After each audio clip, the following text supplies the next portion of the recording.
Hello my dear students. Today we can go through the poem Blowing in the Wind. It's a poem in 10th standard English textbook. Blowing in the wind. What is blowing in the wind?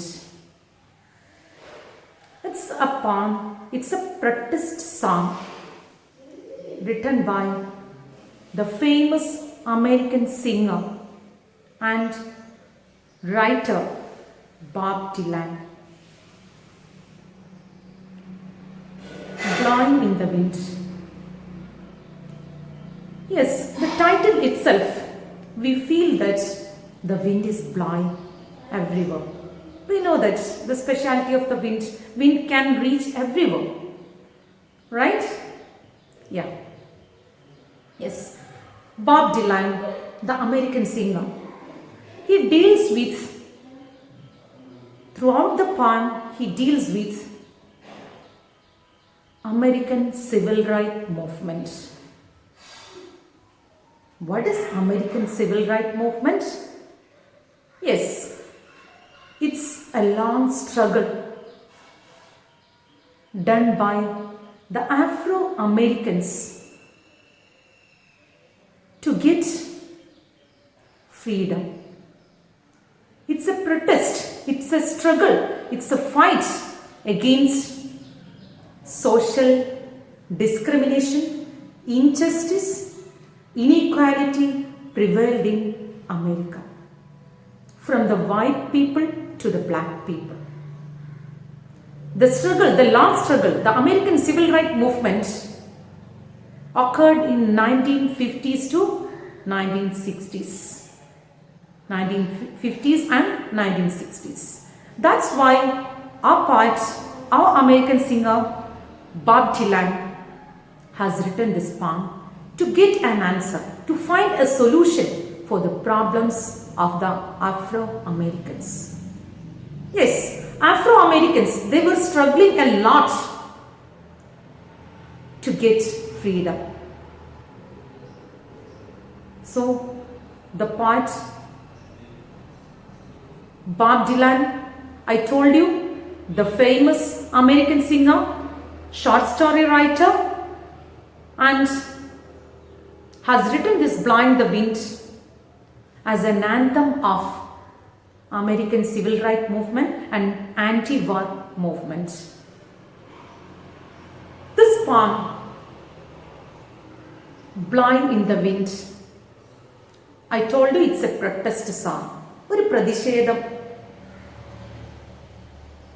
അറിയിക്കാൻ വേണ്ടി എഴുതിയ ഒരു song. And what is his intention of writing this poem? To find a solution for the problems of the black people. To get a solution. Right? Yes. So, let's see what is this poem gone through. This poem, we can see that it's really entirely different from other poems that we have studied. There are 9 questions, rhetorical questions are gone through this poem. The first stanza, we can go through 3 rhetorical questions. Now, what is rhetorical questions? You know what is rhetorical questions? Yes, there are questions are given to make a point, to stress a point, not having the intention of getting an answer. That is rhetorical questions. It's given to stress a point. That's the only thing. Okay? So, the poem starts with a rhetorical question. Let's go through the first stanza. How many roads must a man walk down before you call him a man? How many seas must a white dove sail before she sleeps in the sand? Yes, and how many times must the cannonballs fly before they are forever banned? Very thought-provoking 3 questions are put in the pan blowing in the wind. We know that there is a special intention before the part to write this song, okay, to sing this song. It's a song, I told you. What was the intention? To find a solution for the problem of the Afro-Americans. It is based on the civil rights movement. What are the concerns of civil rights movement? Peace, freedom, equality, and there should not be any racial discrimination. That they have to get. So let's go through this poem one by one. I told you the poem starts with a rhetorical question. To make a point, to stress a point. The poet's intention is to stop the struggle of the Afro-Americans and prevail and establish freedom for them. They have to prove black and white people are one. Right? So, what does this poet mean by this? Let's go. The poem starts with, how many roads must a man walk down before you call him a man? What is this poem about? What is this line about? How many roads? Road is an indication of life experience. How long a man should struggle? How much experience a man should have before you call him a perfect human being? When a man will be called as perfect human being? When he gets freedom. When he gets freedom, he will be a perfect human being. And how long a man should suffer? How long experience he should have? How much experience he should have before you call him a perfect man? When this man will be getting freedom? When this man will be getting peace? The poet is asking the question. Then, what is the second question? What is the second rhetorical question? Here is an indication, an image of a white dove. We know what is the symbol of a white dove? Yes, it's a symbol of peace, right? Peace. How many seas must a white dove sail before she sleeps in the sand? Before she sleeps in a safe place. Sleeps in the sand indicates before she sleeps in the safe place. When a dove can sleep in the safe place? Yes, it's possible when it gets freedom. So, the writer, the poet, the singer asks, how many seas must a white dove sail, a white dove fly before she sleeps in the sand, before she sleeps in a safe place? When it will happen?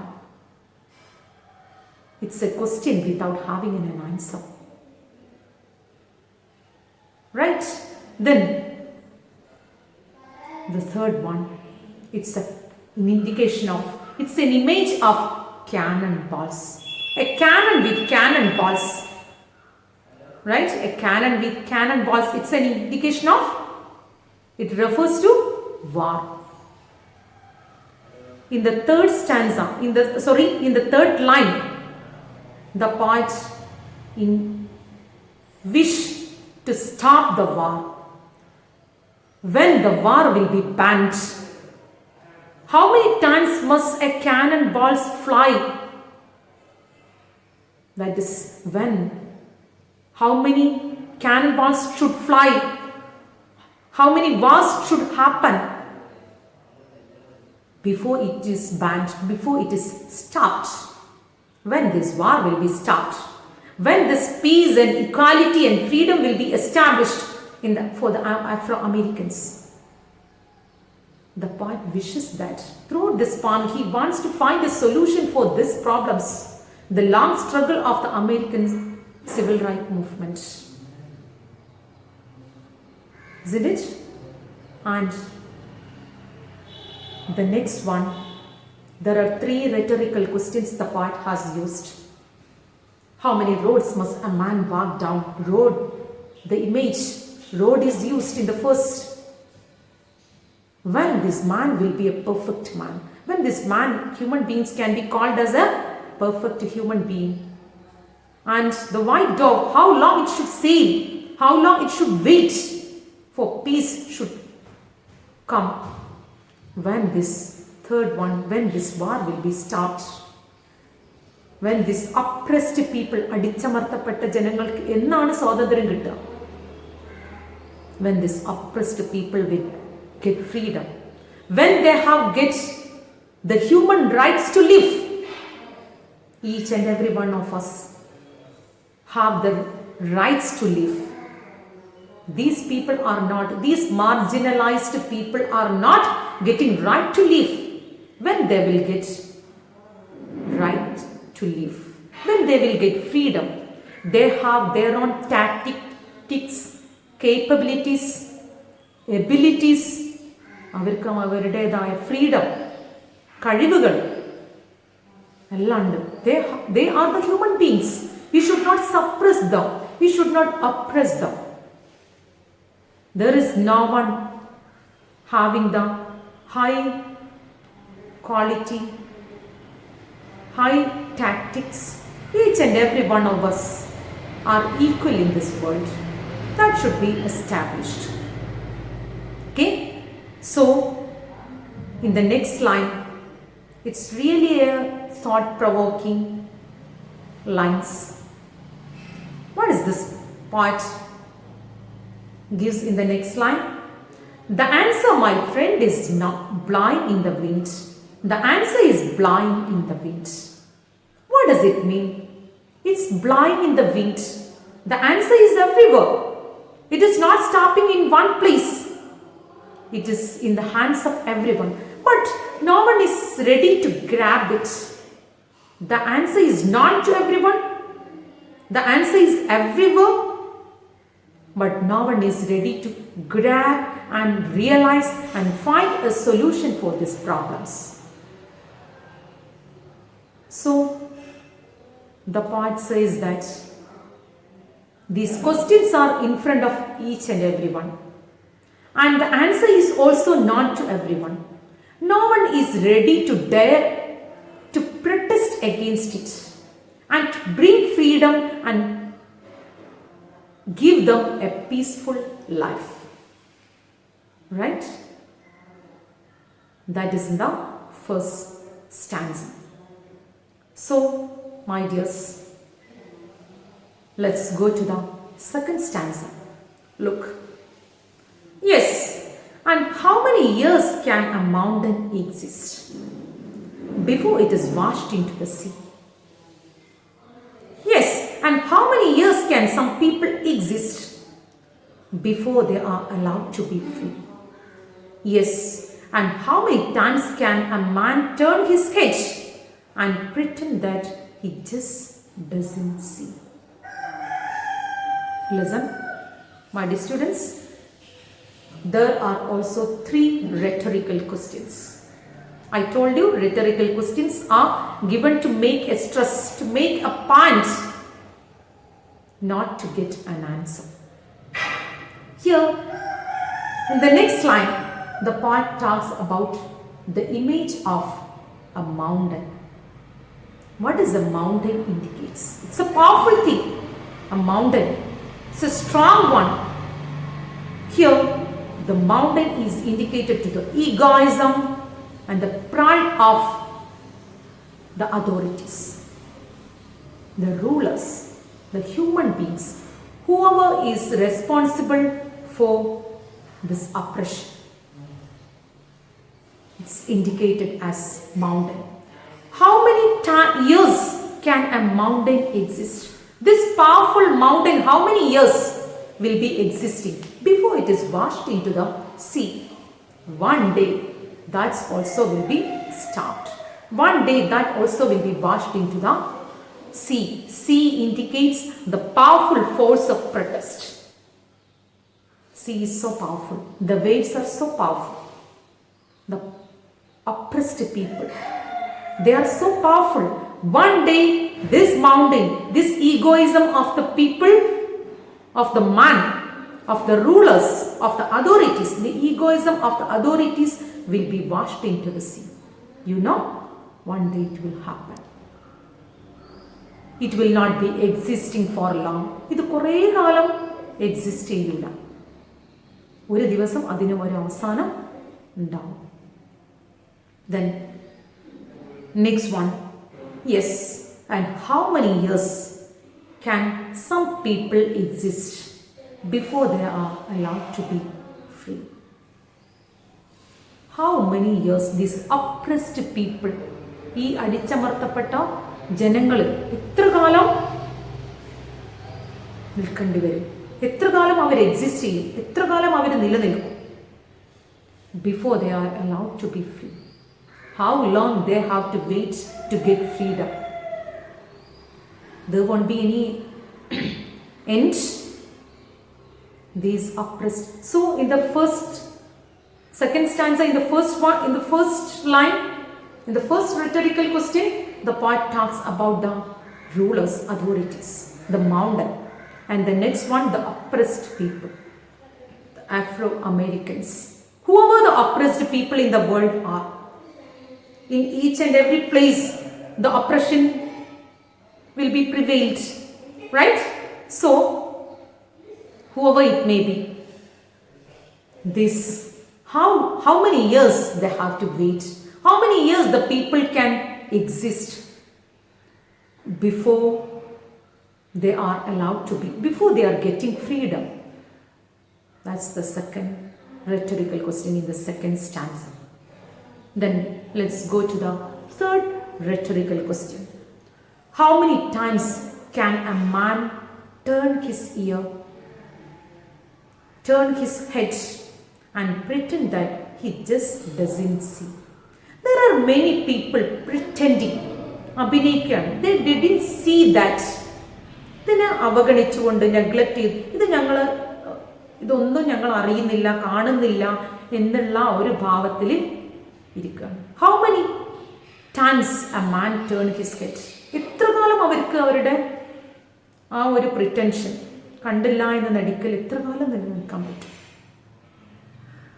Before giving them a freedom, before giving this oppressed, this black people, this freedom and equality and liberty. How long they can be there without giving any freedom for them? See, each and every points the poet have discussed here. The rulers and the people who are oppressed, the sufferings of the people, they are the human beings.